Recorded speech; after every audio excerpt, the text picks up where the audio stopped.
Hey, everybody, it's Ryan. Thanks for downloading today's show. And just a reminder, as always, Wake Up War Chant is brought to you by our friends at For the Table, Madison Social, Central and Township, in the heart of College Town.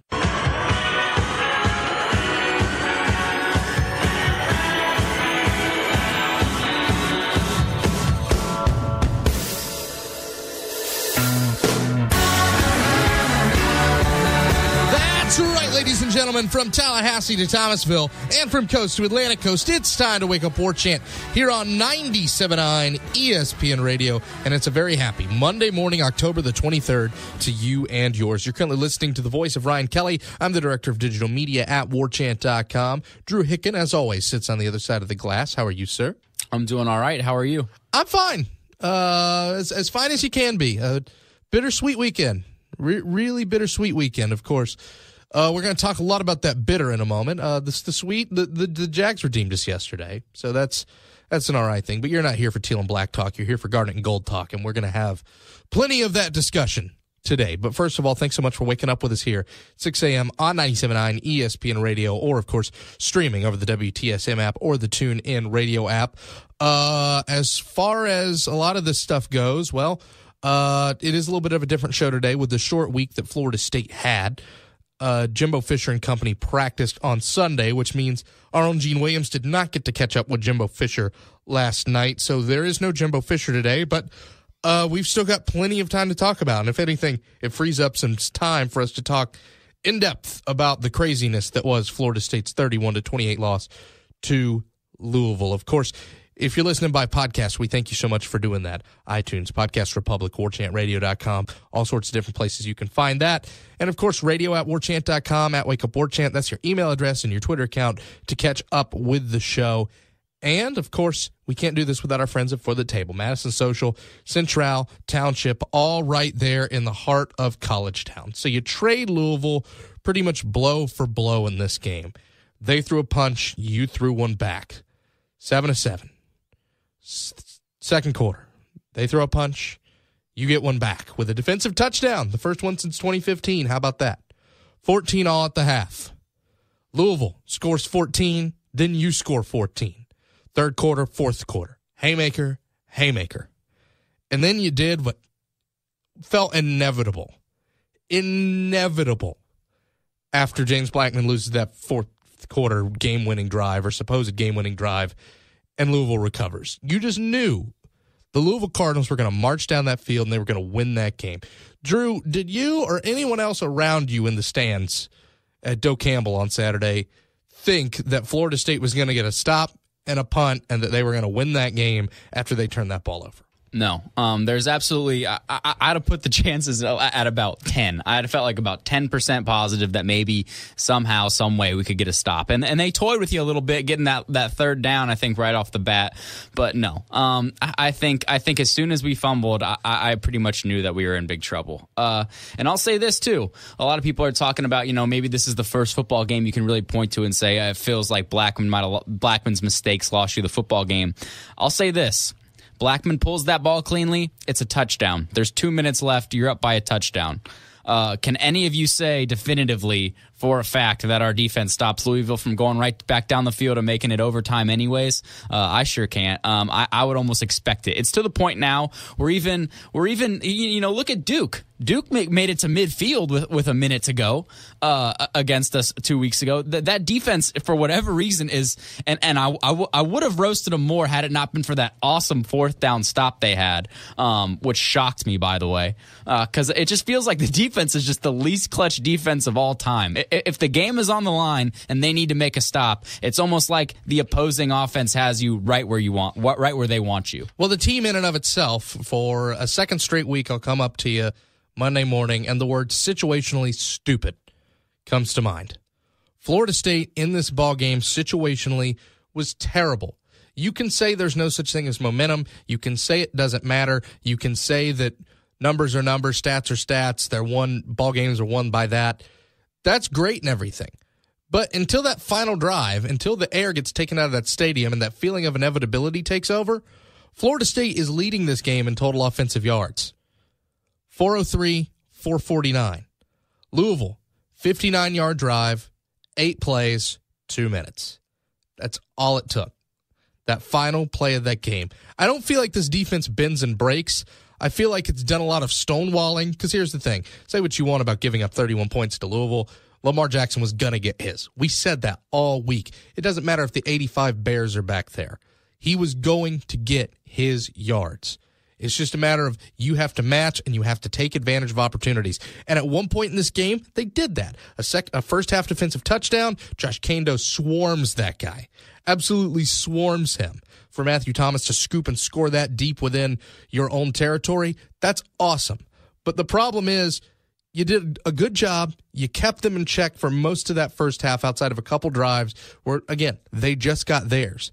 And then that final drive, as soon as that turnover happened, you just knew. You knew the break was going to happen. And I think that's a problem with this team is the predictability of where they're going to fail. And that's the problem. The predictability that the offense isn't going to get it going until late. The predictability that this team's going to have chances in the first half and they're just not going to take advantage of them. The predictability that the numbers are all there and yet this team is not scoring the points that it should. That just situationally, it can't get it together. And the fact that it's the same problems again and again and again drive you mad. And I understand if you're a fan right now and you just think to yourself, I can't get this. I can't wrap my brain around this, or I don't want to hear this. I understand when you're a fan and you hear Jimbo Fisher in his press conference say, we got to execute it better, we got to coach it better, we got to practice it better. Well, at some point, it's got to get better when you say that. You can't just offer that because it's at a certain point, it rings hollow. And that's what this Florida State team feels like. This season has rung hollow. Everything about this team, with all the talent it has, the excuse of a true freshman quarterback be darned. It doesn't matter. The talent on this team should beat a Louisville squad at home that gave up 31 points to Boston College in the second half.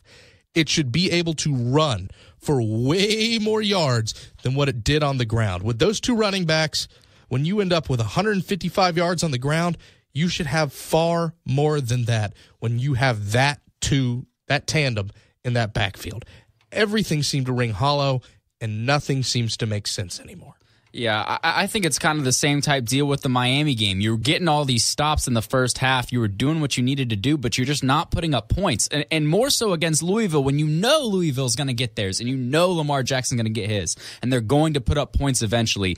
You knew you had to say, you looked at this game before, and the reason why it worried me, and I said this, if you look at any game on this schedule and you say Florida State needs at least 28 points to win the game, that scares you with this offense.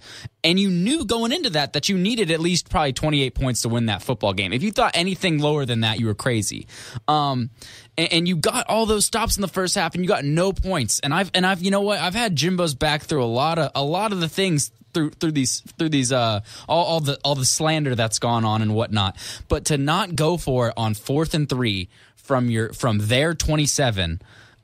And try to kick that field goal is just inexplicable. Listen, you can say, oh, well, I know he brought up in his postgame, well, if Ricky made that field goal, we'd have been tied. That's great, man. But, I mean, at the end of the day, 3 points just isn't going to do you a whole bunch against Louisville, because I'll tell you something else. If Louisville had to get a touchdown on that last drive, guess what they'd have done? They'd have scored, and that 3 points wouldn't have meant anything to you. It's the same thing every week, and it's frustrating to watch, and you just want to – the team just finds new and exciting ways to lose football games every week. It's like in the past, you look at Florida State teams and they just pulled stuff out all the time. They just figured out how to win ball games. And this team has just literally figured out ways to lose. And I say that, but it's in the same type of manner. It's always, the defense has to make a stop and they just cannot do it. And you know what? And I'll say this too, because the defense played, about as good as you could have hoped for most of the game. I mean, like we said, Louisville's going to get theirs. I thought it was a 33, 35, 28 type football game.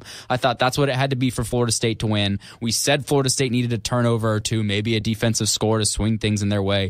You got that, but you just disappeared for this large chunk of the game offensively, and that really ends up hurting you, because at the end of the day, first off, Without that roughing the passer, that wasn't a roughing the passer, the game was over far before that. 28-14, and it could have gotten worse. There was a time there where you're looking up and you said, we're going to get whooped by this team again, and it's a far less talented Louisville team than it was a year ago. And this is the first loss you can really point to and say we lost to quite the inferior team. And you brought it up. I know there's the excuse of the freshman quarterback, and we've said it all year. But at a certain point, that's not a good enough excuse. Yeah, he's done enough to win you games. This team is too good and too talented, and that defense has too many dudes on it to continuously let things like this happen. And even then, there's a certain point where you got to step on the throat. There's a certain point where when your defense is giving you stops in the first half, listen, the way the defense keeps losing games for you on that final drive and keeps giving other teams a chance to win, heck, even in your two wins, it's come down to the final play. It's come down to a heave-ho in the end zone. But as much as we've talked about that, and deservedly so, man, when you take a look, there are a couple of these games that at the end of the second half could have been over or comfortable. Let me take you to the offensive numbers in the second half for Florida State here. Or, excuse me, in the second quarter for Florida State. James Blackman, 4 attempts, 2 catches, 1 pick, 9 total yards. Sacked twice. Florida State as a whole, 9 rushes. You take two of those out, or those 2 sacks out, it's 7 rushes. Overall on those 7 rushes, 28 yards. That ain't great. None of this is great. And this is during a time where your defense gets you a defensive score. They shut Lamar down a little bit. Lamar Jackson goes 6 of 9 for 59 yards there, and he's sacked twice. He throws that 1 touchdown, but Bonifon has 20 yards on 5 carries throughout that. He's averaging 3 yards a carry with a net of 15 if you count the 5-yard loss he got there. So it's an overall net total yards of 15. And as a matter of fact, Florida State rushing, I just gave you the total yards. I didn't give you what the net yards ended up being because they're worse. Reggie Bonifon, 7 yards on 2 carries. Day Williams, 1 carry, 4 yards. That's what's happening when you're holding them in check. Your defense, talent-wise, is far better than theirs. Far better. And you stopped them at moments in the beginning of this game, and yet you played cute. Here's how your drives in the second half went. Punt, touchdown, interception, halftime. Really? When your defense gives you your best quarter defensively, you have to capitalize. And again, that's not me trying to take up for this defense. I just know that there's going to be plenty of blame put on them, and there should be. But the problem is that situationally, this team is never together. Either one unit is on and the other is off, or vice versa. But this team never fires on all cylinders. This team never builds off the situation that one side of the football puts it in. And usually it just does not mesh together to where you're in situations where you're going to blow a game late, or you're in a situation to blow a game late. When you look back at times like that second quarter, when you look back at times like the beginning of the third before Lamar gets it rolling, when you have a chance to blow this thing open. That third, when you open that second half, when you get that drive, kickoff, 5 minutes, 25 seconds, 11 plays, 48 yards, you drive all the way downfield to kick a field goal at the 27 and miss. Guess what happens right after that? Guess who's going straight down to score? The Louisville Cardinals. Situationally stupid. It's not rocket science. Yeah, and I just think, you know, it happens time and time again, and we do talk a lot about the defense blowing these late game situations, but at the end of the day, when you make these mistakes throughout a football game and you put yourself in that situation that you should not be in at the end of the game. For instance, if your defense has to make a stop, say out of 12 football games, your defense has to make the last stop of the game to win 6 times. They're probably not going to make they're probably going to lose you at least 2 games, and that would still be considered all right. And when you're playing against the Heisman Trophy winner, by the way, you expect him to go down and get that win. There's just no way that you would sit, especially after the big emotional stop that defense just had, 3 minutes prior, that it was 3rd and 1, stop them, 4th and 1, stop them. I mean, that was a huge stop, and then you go right down the field just to blow it. I mean, at a certain point, there's a feeling of hopelessness for that defense when they're making all these stops and they're doing what they felt like they had to do to win this football game, and there's just no reciprocation on the offensive side. And it's frustrating as a fan, and I can only imagine how frustrating it is as a player. And you brought up, like I already said, that fourth down. Jimbo, he's got to go for it on fourth down, especially when you're at a game. You said all week that you knew you had to score points and you had to put up points. But yet when your offense is as inefficient as it's been, and it's as slow as it's been, especially coming off the quarter that it just had, right? And you finally get some momentum together. They finally kind of feel like they're being confident, and then you just say, okay, we'll settle for this 44-yard field goal. And I'll tell you what, even if Ricky had made that, I would still rip that decision. It doesn't matter, because at the end of the day, when you're playing Louisville, those 3 points just don't do anything for you. And you can say, well, you lost by 3 points, this and that. Like I already said, if Louisville needed to score a touchdown on that last drive, they would have. Going to. I mean, they didn't score a touchdown. That's because they kneeled on the last play. They ran straight up the middle. They went right down the field with time to spare. I mean, they kicked the field goal with like 10 seconds left just because. And you know, there was a penalty here, penalty there, stuff like that. There's you go around and around because it's just the same stuff every week, and we sound like a broken record, and so does Jimbo and all the players in the press conferences. But it's just, what do you say? It's just something needs to be fixed. There's clearly some issues. This was the game that you felt like, I mean, the Miami game felt like it was a time you could salvage your season. This was a game that you felt like, you know, at least you could get things back right on track. It wouldn't be a catastrophic year. But now you're 2-4. You're going to play at Boston College in a Friday night game against a team that just beat that Louisville team that you lost to, who just beat a decent Virginia team that had been rolling going into Saturday. And it's just a little concerning. You know, you got Boston College, Syracuse, Delaware State, Florida, and Clemson left on the schedule. And I say, you know, you can go 4-1 in those games, but will you? It's just the way that this team has found ways to lose games that they should win. You can't definitively say that they will. So it's just, I don't know what else to say. It's just, you're just going to have to wait to see how this team responds, which we say every week. It's just as simple as that. You can't lose the turnover battle. You can't not take advantage of situations the way Florida State did early on in this ball game. Very similar to that Miami game. One thing that Florida State did clean up, though, 3 of 3 in the red zone, and all 3 of those ended up being touchdowns. But outside of all that stuff, you can't do that. You can't give up 10 points off turnovers. You can't do these things again and again and again and expect to win.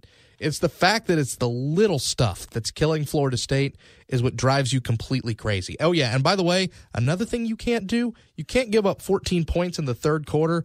Would you care to guess how many passing yards Louisville had in the third quarter? Probably like 10 or 20. Why don't you try 0? Oh, good. They attempted 1 pass in the third quarter. Lamar Jackson threw 1 pass that felt incomplete. And why would you? Because we couldn't stop the zone read option, whatever, to save our lives. Watching 4 dudes crash on the same guy is the most maddening, mind-numbing thing.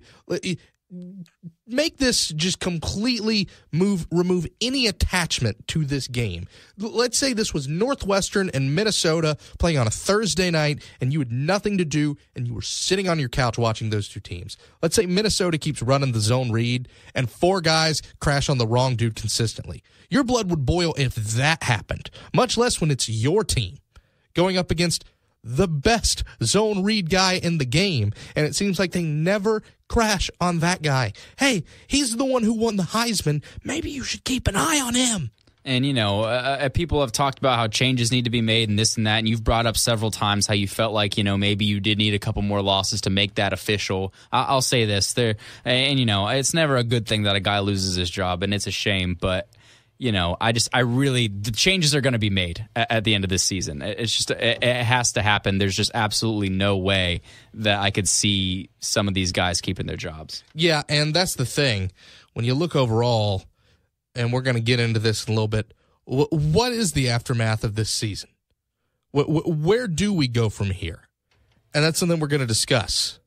But for right now, you're free to be mad, and no one blames you for being mad. And when it's the same movie, it's hard to look for any other positives. It's hard to find any other talking points. I mean, this isn't fun. Going on the radio and literally I'm giving you the same episode that I gave you 2 Mondays ago because we're talking about literally the same game. I said that when we opened the podcast with Gene on Saturday. I said, if I put in the Miami game podcast and called it the Louisville podcast, outside of the names, would anyone notice? Would anyone actually notice? Because the definition of insanity is doing the same thing over and over again and expecting a different result. It's a cliche. It's a phrase that's been around forever. But I think for Florida State, it just proves sometimes cliches get brought up for a reason because they ring true. We'll be back after this. It's Wake Up War Chant on 97.9 ESPN Radio.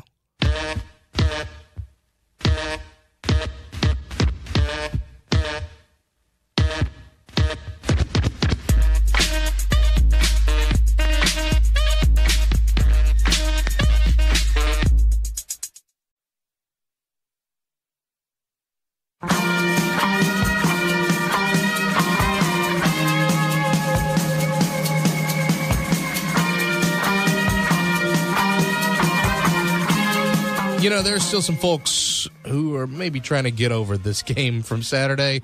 There are probably a couple Bucks fans who are probably trying to get over what happened on Sunday.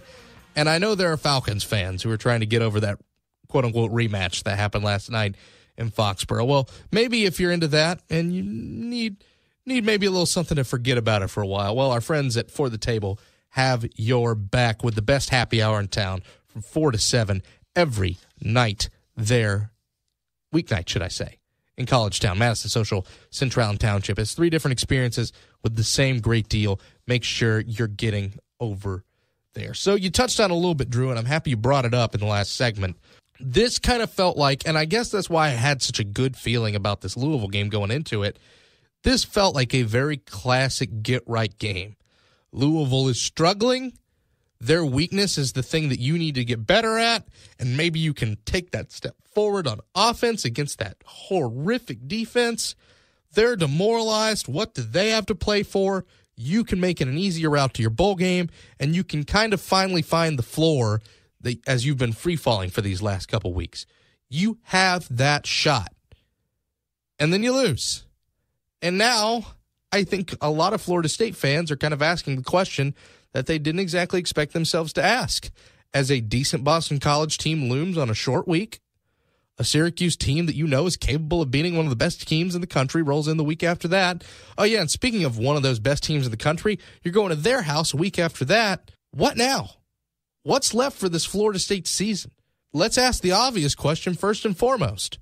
Drew, right now, late October 23rd, 2017, this December, because it certainly isn't going to be January if it happens, is Florida State playing in a bowl game? I still think they are. I know that's being optimistic, but I look at it like this. You have Boston College, Syracuse, Delaware State, Clemson, Florida, and let's face it, you're probably going to have to reschedule that ULM game to be bowl eligible, which I think they will do, and they will catch a lot of slack for it in all likelihood, but I will not be surprised if we do that at all. So you can lose if you reschedule the ULM game, which is going to happen. You can lose 2 of those football games. Now, look, it's hard for me to sit here and say like with any certainty that you're going to go beat Boston College at Boston College, and you're going to be. It's just look. I personally can't think. I can't pick us to lose against Boston College and Syracuse. Like I just can't.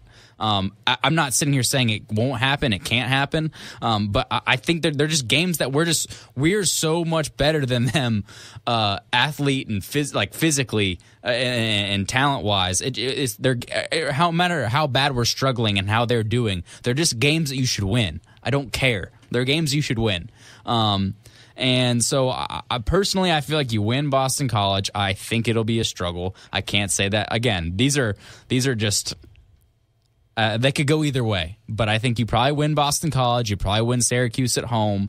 You're gonna beat Delaware State. You're gonna lose to Clemson, and I think you're gonna beat. I'm still pretty sure we're gonna beat Florida. That Florida team is awful. Now you've never beaten Gainesville 4 straight times Florida 4 straight times in Gainesville, which is a tad bit of a concern. But you've never done it 3 straight times when you did it in 2015, right? So I'm not a big believer in that whole. We've never done. I don't think that really means anything. I just know that Florida is terrible. We're not that good, but I think that our ceiling is much higher than theirs. I did think by now that we would be. I really thought we were going to win this Louisville game. I said I didn't have a great feeling about it. I didn't, but I still thought that we were going to find a way to pull that game out because it just felt like this team is just slowly improving, and this just kind of throws a wrench in things for me. It's because, like I said, you're finding ways to lose football games. So how can you definitively say they're going to go out and win these close games? I can't say that, but I still think, with the ULM reschedule, because I think it's very possible that they drop 2 of these games. You probably lose to Clemson, and you'll probably lose one of those games that you shouldn't. Boston College. Well, if that's Syracuse, the case, Florida.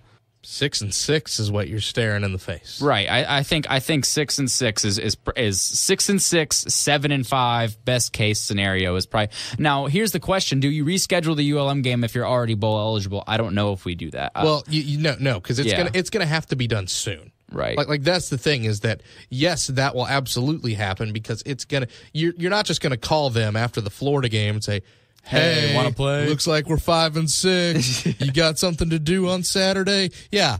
What happens if, hey, sorry, guys, we're in the Sun Belt Championship. I have no idea what ULM's record is, so I can't say that with any certainty. But if this game on Friday in Chestnut Hill is close late and Boston College's team has the ball with, say, 2 minutes left to go, are you really confident that you're going to win a close game? Like I said, I'm not confident. I'm not confident in saying that it's going to happen. It's just to me, it's so inconceivable that a team with this talent just folds and does not, and just doesn't make a bowl game. It's just crazy to think about.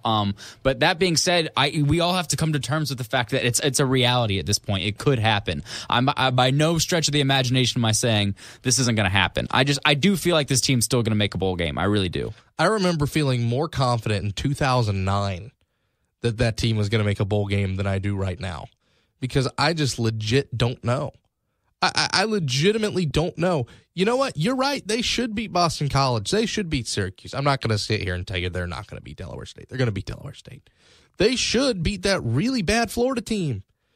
But gun to my head, if you're going to ask me if they're going to win any of those, man, I wouldn't put my life on Florida State. Are you kidding me? I wouldn't put my life on any college football team. No, but you get what I'm trying to say. Yeah. We're speaking in hypotheticals here. Right. Boston College, that team that was supposed to be one of the worst in your division, you're rolling into Chestnut Hill on Friday. I thought it'd be 3.5 on Saturday. The spread itself opened as 4.5. I'm shocked it's that high against that team. You can cringe. They beat Louisville. And they did it at the Ville. I know. They did it at Papa John's. It's just not, to me, I get that they beat Louisville and whatnot, but Louisville, and maybe this sounds ignorant, but Louisville's not bringing the same energy and not coming with the same fire against Boston College at home at noon as they are against Florida. Because they shouldn't have to. Right. You're right. I'm not saying Louisville's a good football team. Look, Louisville's a 7-5 mediocre football team that you shouldn't lose to. End of story. They have one really good player. That's it. But I mean, Florida State is also as bad as we've been this year. You really are as frustrating as Jimbo's press conference is when he says, "We got to find the inches" and all that stuff. They really are super close to being 4-2, 5-1 team. I mean, granted, it doesn't matter. You're 2-4. You found ways to lose games, and that's what's the most concerning part. But it's not like this team is going out there and getting whipped every week. They're so close to winning these games. It's just I can't sit here and act like we're just total trash. I just feel like we're going. Like I said, I agree with you. I don't know. How about that? I don't know. But that goes back to what we alluded to in the first segment when you said, it's a game. It's about finding the inches. At a certain point, when you keep saying that, you have to find the inches. They're not being found. There are no inches being found. You can't just say it every week and be like, "Oh, my glasses were on the top of my head this whole time." You can't do that. And here's the thing. I get Jimbo Fisher is just saying what he has to say in these press conferences. But at the end of the day, I feel like with a fan base that's really mad at you and your staff right now, you're almost better served to just say, we are stinking in these situations and we have to get better. I feel like at this point, you're almost better served to put your foot down. And I get it. Sometimes you're trying to keep your team involved. You're trying to keep your team invested. But overall, I think the Jimbo Fisher on the inside is a lot more the guy that told that fan to shut up than the guy who says we just got to find those inches in that press conference.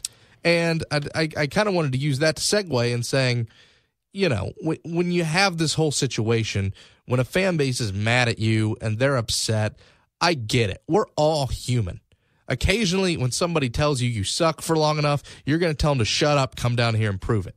But there is a large difference between the decorum of one of the state's highest paid employees and a drunk dude at a football game. You just can't do it. I mean, listen, I'm not going to sit here and say that he's a terrible guy for doing it, or it's an inexplicable mistake and this and that. It's going to get blown up into more than it is. But at the end of the day, you just can't do it. You can't respond to the drunk college kid yelling at you about your team when, let's face it, we're 2-4. If you don't know, in a town like Tallahassee that lives for their college football, isn't going to be upset and have people screaming at you. He knows that. He knows better than that. Obviously, it's a moment of weakness for him. He knows that. It's unfortunate that it happened, but it's like you said, you expect that from the drunk kid. You expect that from the college kid who's upset that we just lost that game. Jimbo, you can't respond like that. And every once in a while it does happen. It's not something that never does, but you can't do that. Absolutely. And like I said, I think the thing is, fans would like to see a little bit more of that from Coach Fisher. Not necessarily saying come down here and fight me, but I think fans would like to see a little bit more of that fire. Yeah, I think if he did go into, I think there's some medium to be found there. If he would just go into that presser and show, I think what people want to see. And granted, let's all be quite frank. Jimbo doesn't care how we feel about his pressers. No. Oh no, he doesn't. But I'm just saying, I think people would be happy if he came out and didn't roast the team like he shouldn't do. He shouldn't bring the team into it, but just showed some emotion about how upset he is and show some fire about how upset he is about the way things gone and shared frustration rather than just say the same generic answers that he does every week. I think people would give him more slack. There's always going to be the people who say what they're going to say and do what they're going to do. And Jimbo's just doing his job. He's saying what he needs to say. But I also wonder, too, at a certain point, when Jimbo shows some fire, I think players will respond positively to that. Just being like, he's sharing our frustrations, this and that. Like, he's go out there, he's got our back, but he's tired of hearing the same old crap, too. So, You can't be Mike Leach and throw your team under the bus like he did a week ago. But you can't trot out there like Butch Jones either and say you're the champion of something.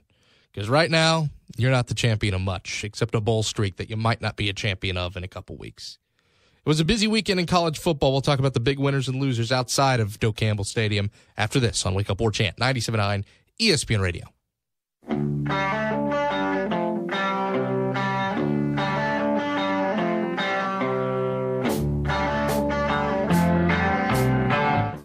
Yes, Florida State just landed a 5-star commitment. I don't see that anywhere online. How did you get that news so fast? I'm on the new warchant.com app. I get news updates and scores pushed to my phone instantly. How much does it cost? It's free. Just go to iTunes or the Google Play Store, type in Warchant, and install it on your phone. That's it. A free app that keeps me constantly up to date on Florida State sports and recruiting? Wow, that makes it incredibly easy to follow my Seminoles and never miss out. With the app, you'll also get quick access to all the stories and features on Warchant, including the ever-popular message boards that feature thousands of fans talking about the Noles. Warchant.com, your ultimate Seminole source.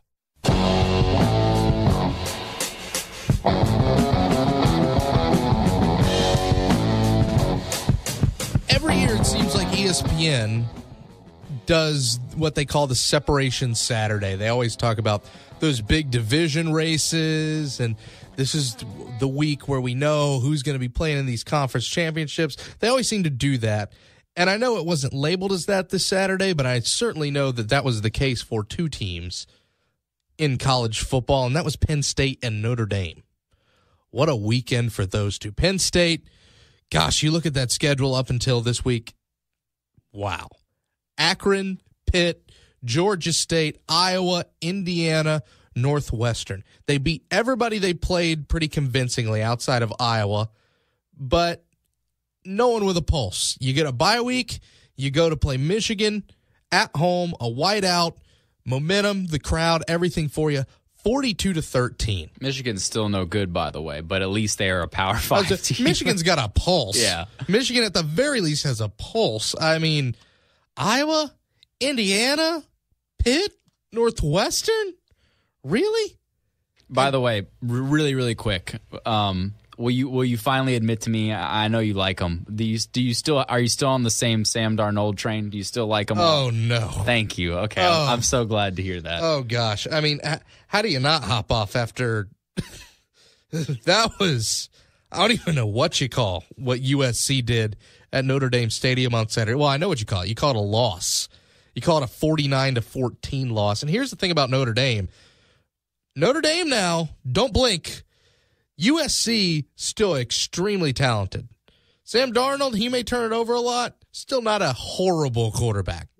He didn't just turn into trash overnight. That's a decent USC team. Maybe not elite like we thought going into the year, but a decent USC team that you embarrassed. And unlike Penn State, who really hadn't played anybody with a pulse, Sparty isn't terrible. Boston College, we now know, is all right.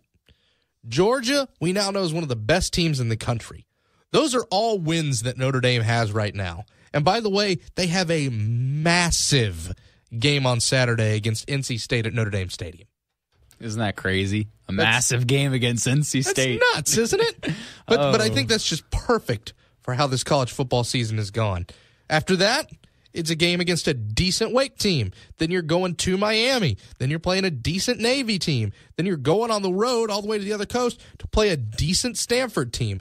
There's a chance that Notre Dame could finish 11-1, realistically now, against one of the toughest schedules in the country. We're outside of probably Temple, North Carolina, and I don't know exactly how Miami of Ohio is doing this year, but let's say those three have losing records. They could have beaten 8 teams with winning records, and they could have had a 1-point loss to another team that might be in the college football playoff in Georgia. I don't care that they don't play in a conference championship game. If they go 11-1, there's no way you leave Notre Dame out. You can't do it. You're absolutely right, especially if your only loss is to Georgia, which, by the way, we talked about a little bit last week. That quietly is like all of a sudden one of the best 2 or 3 wins in college football. Georgia going to South Bend and winning that game. And Georgia needs that win because the rest of their schedule's garbage. Right. Appalachian State, Samford, Florida. Mississippi State. Gosh, Georgia, if this isn't the year that you don't beat the pants off of Florida, I'm afraid it may never happen again. By the way, I'm sure that'll be one of our lucky 7 games. I'm still I'm not quite sure. I think the spread is somewhere up near 14. I'm probably going to take Florida. I just really feel like that game is somehow, some way still going to be close. Georgia just tends to do that with them, and you never know. Well, Georgia just tends to do that with a lot of people, and they just haven't this year. Everybody that's been in front of them, just like Penn State, everybody that's been in front of them outside of Notre Dame is not very good, but they've taken out the trash. Every last one of them, and it's impressive. And here's the thing. You've got 2 gut checks left if you're Georgia. Can you get over the hump against Florida? Then you have South Carolina at home, a game you should win, which scares the death out of me with considering it's Georgia we're talking about here. And then a game at Auburn. You get past that, you should beat Georgia Tech at Bobby Dodd. They haven't beaten you in Atlanta since Paul Johnson became the coach at Tech almost over a decade ago. Kentucky, you should win that game at home. But you've still got 2 gut checks left if you're Georgia. I think you can say the same thing about TCU, too. I mean, TCU quietly kind of the favorite in the Big 12. They've still got Oklahoma to play. That's coming up in a couple weeks. Oklahoma and Oklahoma State, Bedlam still has to happen in case TCU does get knocked off by the Sooners. That's a game that's still got to be played. What I think is crazy about this is outside of Alabama, who you can pretty much assume is going to roll through the rest of this thing, Auburn may put up a little bit of a fight, but what do I know? Auburn lost to LSU last week. Outside of that, Alabama's about the only team that I feel safe in saying is in. Even Clemson still has to go to Carter Finley Stadium. And yeah, sure, Florida State hasn't looked great, but coming off a game against NC State, that's not exactly where I'd want that game on the schedule if I'm Clemson. Yeah, that's going to be a really interesting game. NC State really, as crazy as it sounds, NC State should be undefeated. They blew that opening week against South Carolina. They blew that game. And here's the thing about NC State right now. If you take a look at NC State, October 28th, they're going to play the Notre Dame Fighting Irish. The next week, they're playing Clemson. Notre Dame and Clemson in back-to-back weeks. What happens if NC State splits those? They're going to ruin somebody's college football playoff chances. And God forbid, what if NC State goes 2-0? Yeah. Then they've got 2 of the most impressive wins in football. Right. And what if NC State does go 2-0?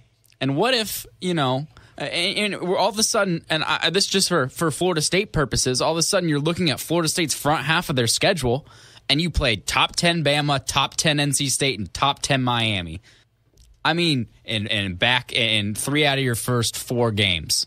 All of a sudden, it's like, oh, well, no wonder Florida State went 1-3 lost all 3 of those football games, and maybe it starts to make a little bit more sense. Now 2-4, it's still 2-4. I was just saying that just for the sake of it. But I mean, still, all of a sudden, all these teams that you thought weren't very good.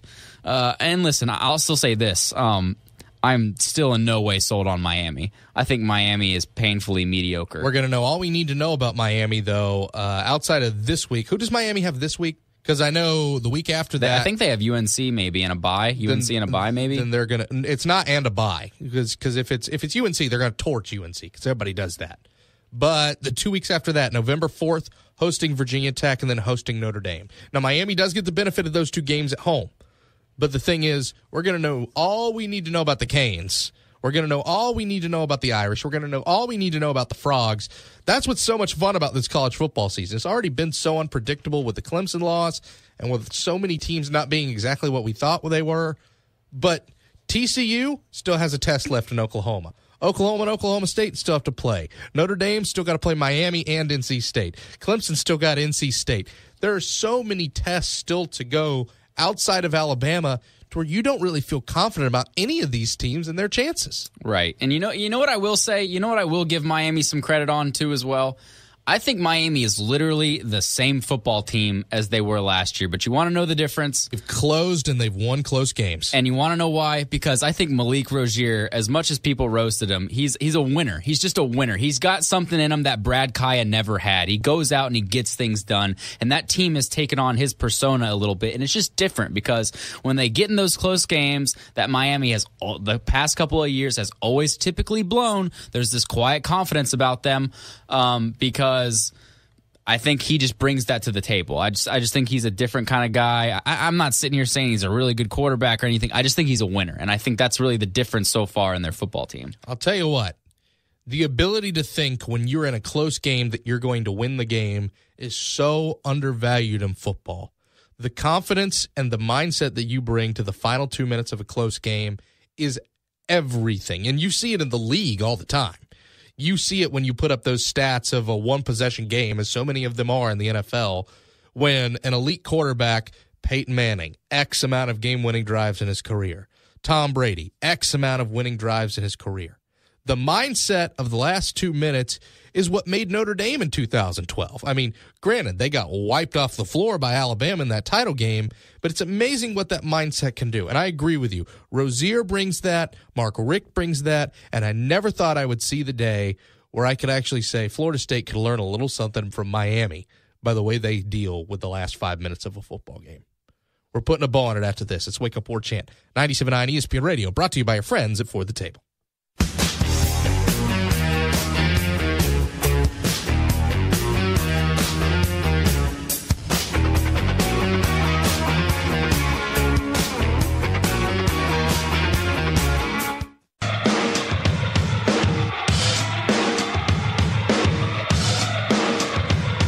Of course, you probably know by now, it's on warchant.com. It's on a couple different places. There are reports surfacing that Jacquez Patrick's been sidelined with a knee injury. We will find out about that, hopefully, at Jimbo Fisher's press conference today. We'll find out about a couple different things. Of course, our own Irish Chaffel, hope to have him on a little later in the week, talking about, well, Florida State's decided, well, if North Carolina is going to get away scot-free because some of those benefits were offered to non-student athletes, well, shouldn't Bobby Bowden get his wins back? And they are debating if that's something that they should go out to the NCAA after. And, of course, our own Gene Williams has a great piece on the War Room. Our War Room segments are always good. Nice little tidbits on the inside of the Florida State program. Of course, for most of those, you got to be a premium member of warchant.com about. We hope to have Gene Williams on in a day or two. So maybe spill a little bit of that info that he's got inside with his sources. And, of course, the ever-swirling world of Florida State sports. Well, they're always going to keep swirling when you're 2-4. But, Drew, thanks to you, sir. Thank you. Thanks to you guys for listening. Mike and Mike is up next here on 97.9 ESPN Radio.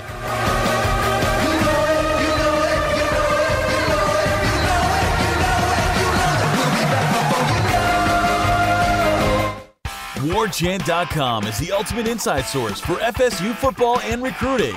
And now you can get in on the action for free for an entire month. WarChant.com is offering a risk-free 30-day trial subscription. Get full access to the #1 website covering the Seminoles just by entering the promo code WarChant30. That's WarChant30. Sign up and get in on the world's most active FSU message boards. Receive breaking news, stories from our award-winning staff, plus get exclusive interviews and videos. Just enter the promo code WarChant30. WarChant.com, your ultimate Seminole sports source.